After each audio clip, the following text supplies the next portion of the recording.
जंगल में रानो चिड़िया रहती थी। रानो चिड़िया ने अपना एक ठेला लगाया हुआ था जिस पर ताज़ा ताज़ा फल फ्रूट होते और उन्हें जंगल में बेचा करती थी। ताज़ा ताज़ा सेब, केला, संतरे ले लो पंछियों, मैं आप सब के लिए ताज़ा फल लाई हूँ। रानो चिड़िया ताज़े फल लाती और रानो चिड़िया की अच्छी बिक्री होती। हाथों हाथ सारे पंछी फल ले जाते। तोते मिठू का आंबों का पेड़ होता।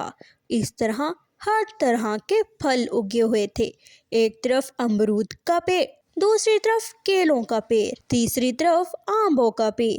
इस तरह मिठू तोता ताजे ताजे फल पंछियों को देता और वो पंछी बाजार में जाकर बेच आते। ऐसे हर रोज की तरह रानो चिड़िया अपने साथ टोकरी लिए मिठू के पास आती है। मिठू भाई, मुझे ताज़ा ताज़ा फल दे दो। रानो बहन, मैं आपके लिए अच्छे फल रखता हूँ। आप मेरी अच्छी ग्राहक हैं। ये ले, आप इन्हें लेकर बेच आए। रानो चिड़िया फलों की टोकरी लेकर अपने ठेले पर चली जाती है। ठेले में जाकर उन फलों को बेचती है। हर रोज की तरह इस बार भी सारे फल जल्दी जल्दी बिक जाते हैं।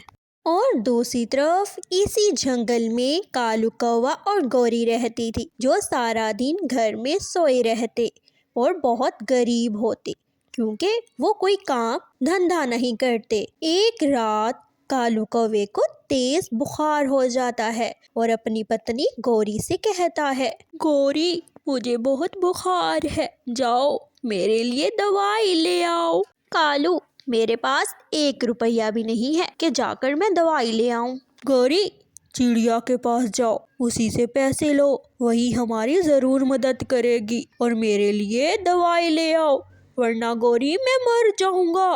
गौरी कौवी भागी भागी रानो चिड़िया के घर चली जाती है।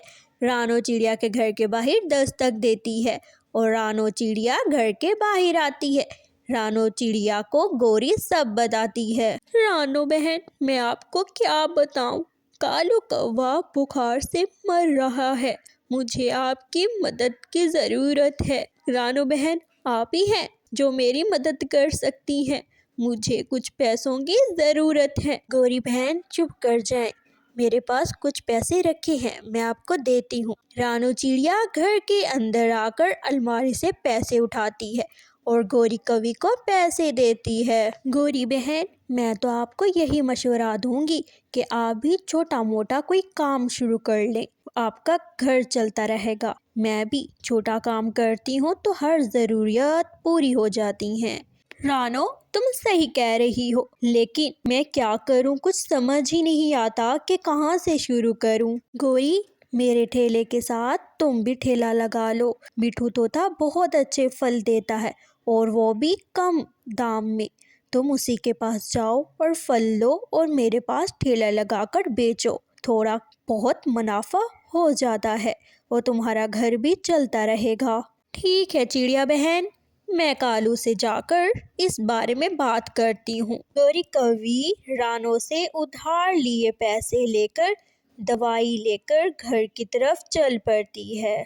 2 दिन बाद कालू कौवे का बुखार उतर जाता है। कालू पति जी, रानो चिड़िया ने कहा है कि मेरे साथ फलों का ठेला लगा लो और इस काम में दुगना मुनाफा है। हाँ गौरी, ये काम बहुत आसान है, हम आज ही तोते के पास जाकर फल लेते हैं और रानो चिड़िया के पास ठेला लगाते हैं।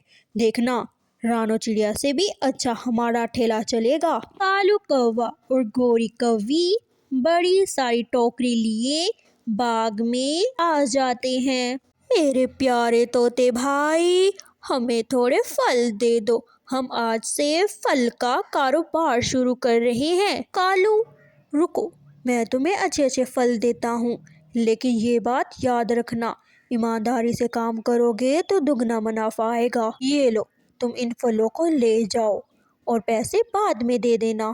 भैया, आपका भला हो कि आप इतने अच्छे हैं कि हम जैसे पंछियों के बारे में इतना अच्छा सोचते हैं। हम आपका एहसान कभी नहीं भूलेंगे। कालू कौवा और गोरी कौवी अपने साथ फलों की टोकरी लेकर चले जाते हैं और रानू के बगल में अपना ठेला लगा देते हैं। दोनों के फल ताजे ताजे और अच्छे अच्छे दिख रहे होते हैं।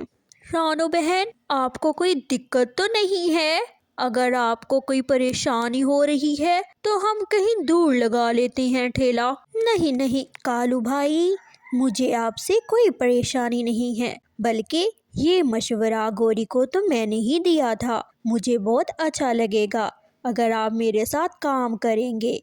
मैं आपकी मदद करूंगी और आप मेरी मदद करना। रानू चिड़िया के फल जल्दी जल्दी बिकना शुरू हो जाते हैं, लेकिन दूसरी तरफ गोरी और कालू के फल नहीं बिकते, वैसे के वैसे रखे होते हैं। और दूसरी तरफ रानू चिड़िया फल बेचकर घर चली जाती है।